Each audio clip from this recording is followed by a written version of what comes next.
지난 7월 경상수지 흑자 규모가 69억 5천만 달러로 9개월 만에 최대치를 기록했습니다. 하지만 수출과 함께 수입도 감소하는 불황형 흑자 패턴을 보이면서 우리 경제의 경고 등이 더욱 선명해졌는데요. 문제는 앞으로 미중 무역 갈등이 장기화되고 일본의 수출 규제 여파가 본격화되는 등 수출 환경이 더 악화되고 있다는 겁니다.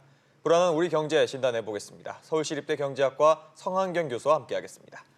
어서 오세요. 안녕하십니까? 네. 일단 경상수지 흑자 규모만 놓고 보면 개선이 됐네요. 예, 굉장히 많은 개선이 일어난 것처럼 보이긴 합니다.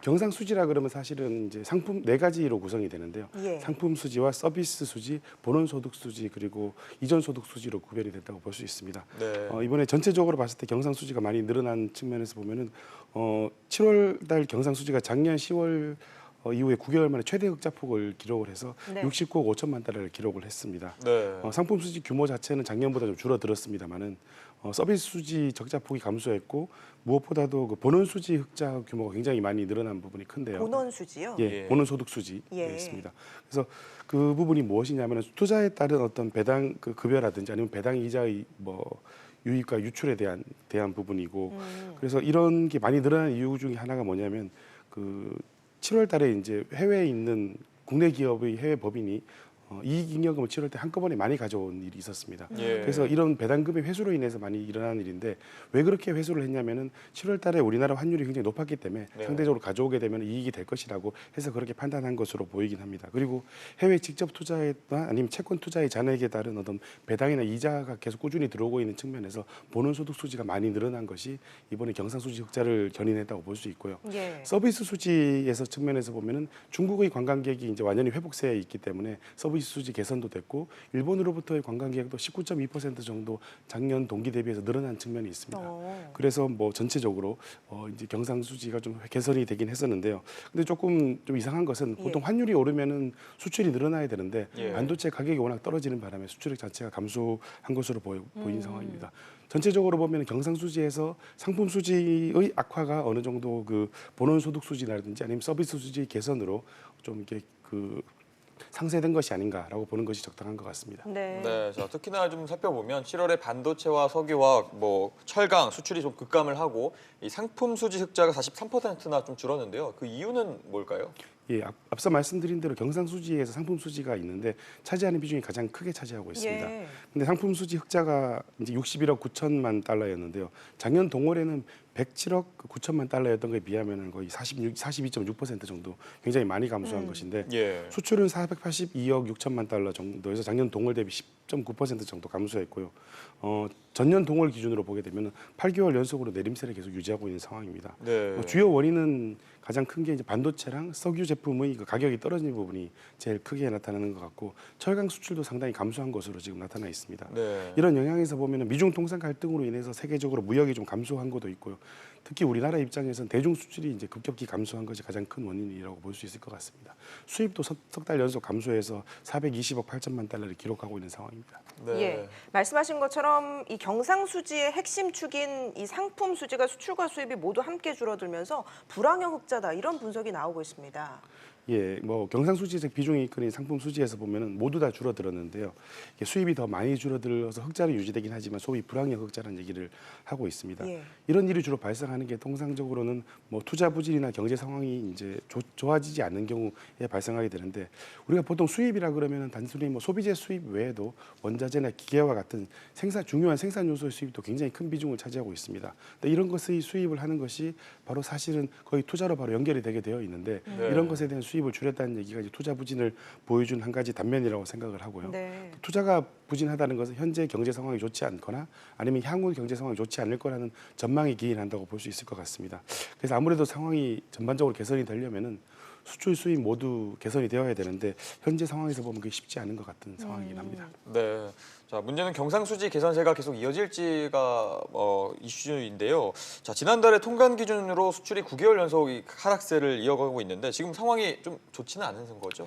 예, 지난 1일에 이제 산업통상자원부에서 통관 기준으로 8월 달 상품의 수출입 변화를 이제 설명을 했는데요. 이제 이런 것은 이제 보통 무역 수지라고 얘기를 합니다. 예. 무역 수지라 그러면은 실제로 아까 말씀드린 상품 수지 같으면은 상품의 거래가 완전히 끝나는 시점에서 이제 관찰되는 것이 상품 수지인데 무역 수지는 통관하는 기준으로 하는 것이 것이니까 바로 8월 달 결과가 이제 바로 나오게 된 것인데요. 네. 무역 수지 안에는 수출액 내에서 수출액 무역 수지에서 보여준 수출액 내에는 운임이나 이제 보험료 같은 것도 포함이 되어 있어서 상품 수지보다 수출액이 좀 크게 나오는 것이 일반적인 현상입니다. 네. 8월 이제 수출을 보게 되면은 전년 동월 대비해서는 한 13.2% 정도 감소했고요. 수입은 전년 동월 대비해 4.2% 정도 감소를 했습니다. 그래서 수출은 작년 12월 이후 9개월 연속으로 지금 마이너스 행진을 하고 있고 예. 6월 이후에 감소폭이 좀 줄어들고 있기는 합니다만은 전체적으로 수출이 부진한 상황인 것은 굉장히 맞는 것 같습니다. 뭐 그 원인에 대해서는 산업부에서는 이제 미중 통상 갈등을 가장 큰 원인으로 꼽고 있고요. 특히 작년 동월 대비 반도체나 작년 동월에 특히 반도체나 석유화학이 워낙 수출이 좋았기 때문에 상대적으로 올해 좀 많이 나빠 보이는 그런 경향도 좀 있는 것 같고 조업일도 네. 좀 감소를 했고요. 예. 이제 뭐 주요 수출품이 대부분 감소하긴 했는데 방금 말씀드린 반도체 디램 가격에서 보면은 뭐 디램 가격의 하락이나 재고 조정으로 인해서 수출이 무려 30.7%나 감소를 했습니다. 석유화학이나 디스플레이 같은 경우도 두 자릿수 이상으로 많이 감소를 했고 예. 지역별로 보면 대중 수출이 이제 전년 동기 대비 21.3% 감소한 게 크고요. 대미 수출도 6.7% 정도 감소를 했습니다. 단 일본의 이 수출 규제에 따른 효과는 거의 반영이 되지 않는 것으로 지금 나타나 있고요. 예. 이제 일본의 수출 규제 효과가 좀 부정적인 효과가 본격적으로 반영이 된다 그러면은 아마도 좀 문제가 될 것 같고 더 심각한 것은 전 세계 경기가 좀 하강 국면으로 가고 있는 게 아마 부정적인 전망을 좀 더 더하지 않나 생각을 하고 있습니다. 예. 네. 말씀하신 것처럼 일본의 수출 규제가 이제 7월 초부터 시작이 됐기 때문에 아직은 수치에 충분히 반영이 되지 않았지만 앞으로는 영향이 클 것 같은데요. 어느 정도로 보십니까? 예, 뭐 일본 수출 규제의 영향을 지금 가늠하기는 사실 쉽지는 않을 것 같습니다. 실제로 수출을 일본이 완전히 금지한 건 아니기 때문에 또 뭐 그런 일로 인해서 우리나라 국내 생산이 바로 감소했다고 보여주는 징후는 별로 아직까지 보이진 않는 것 같고요. 그리고 또 이 국내 반도체 기업들이 뭐 일본의 조치에 대해서 굉장히 기민하게 대응하고 있어서 뭐 그런 문제가 크게 없어 보이긴 합니다만은 그럼에도 이제 백색 국가 리스트에서 우리나라를 제외시켰으니까 아마 일본의 자의적 판단에 의해서 뭐 한국 수출이 제한을 받거나 아니면 반도체 기업이 어려움을 겪을 가능성은 충분히 있어 보입니다. 그리고 양국 관계가 개선되지 않는 상황으로 간다 그러면은 교역이 위축되는 것은 불가피할 것 같고요. 또 전 세계가 이제 전체적으로 불황에 들어가는 측면 그리고 미중 통상 갈등도 여전히 남아 있고 네. 그리고 이제 홍콩 사태도 아직까지 진정이 되지 않은 것도 우리 입장에서 굉장히 불안한 요인으로 볼 수 있을 것 같습니다. 네. 자, 이런 가운데 일본의 한 참의원이 우리나라에 대한 일본 수출 책임이 일본 기업에 있다. 뭐 이런 발언을 했던데 이건 어떤 의미입니까?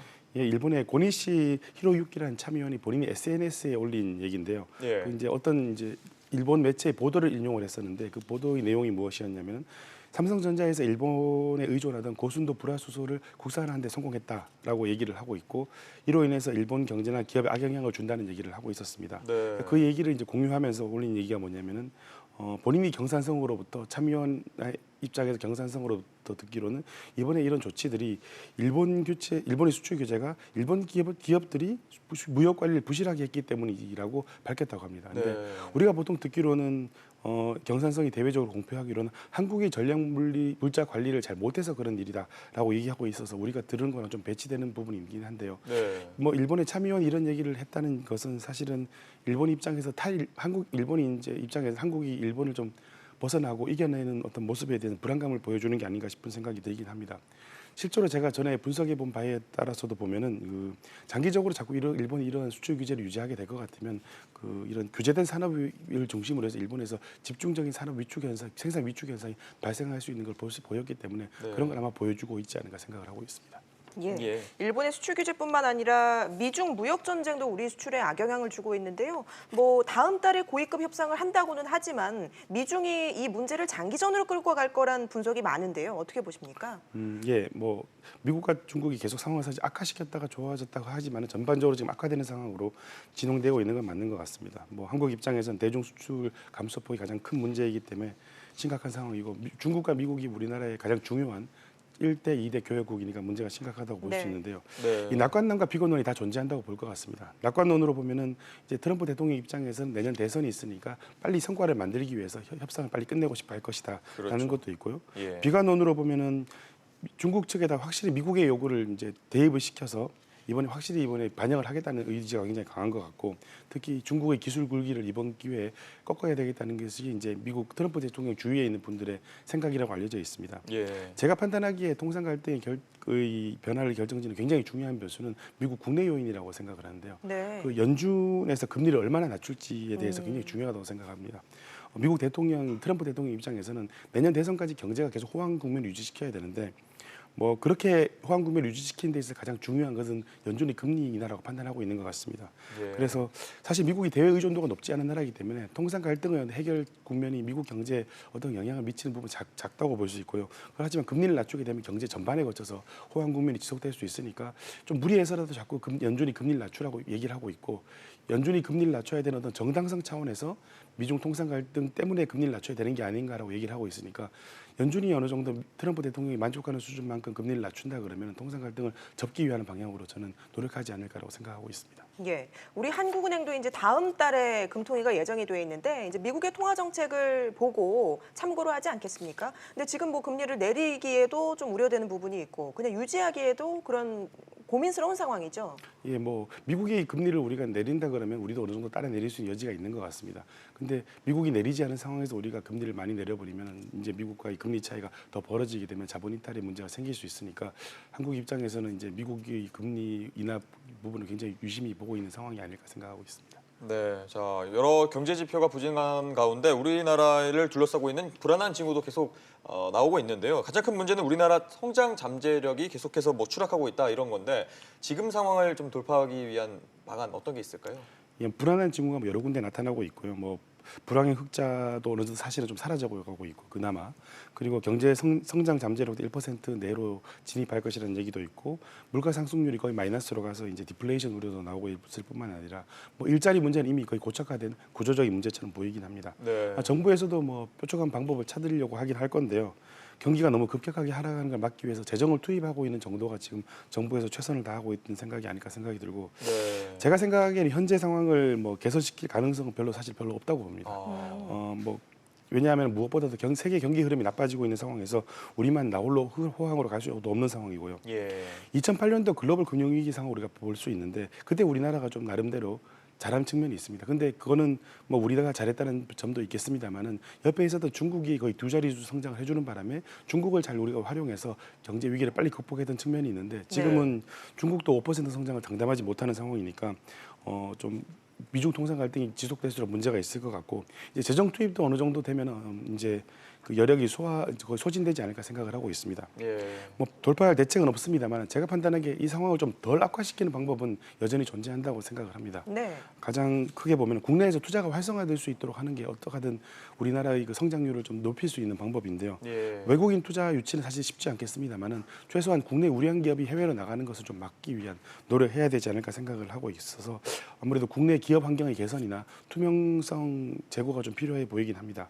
또 재정 투입을 이제 많이 하고 있는데 기왕 재정 투입을 할 거면 그 재정이 그냥 그대로 쓰는 것으로 끝나는 게 아니고 새롭게 그 재정 투입을 해서 그게 새로운 어떤 일자리를 만들어낸다든지 아니면 생산성을 높이는 방향으로 좀 재정 투입을 좀 효율화시키는 부분이 굉장히 중요하지 않을까 생각을 하고 있습니다. 예, 알겠습니다. 오늘 말씀 여기까지 듣죠. 지금까지 서울시립대 경제학부 성한경 교수와 함께했습니다. 말씀 고맙습니다. 고맙습니다. 감사합니다.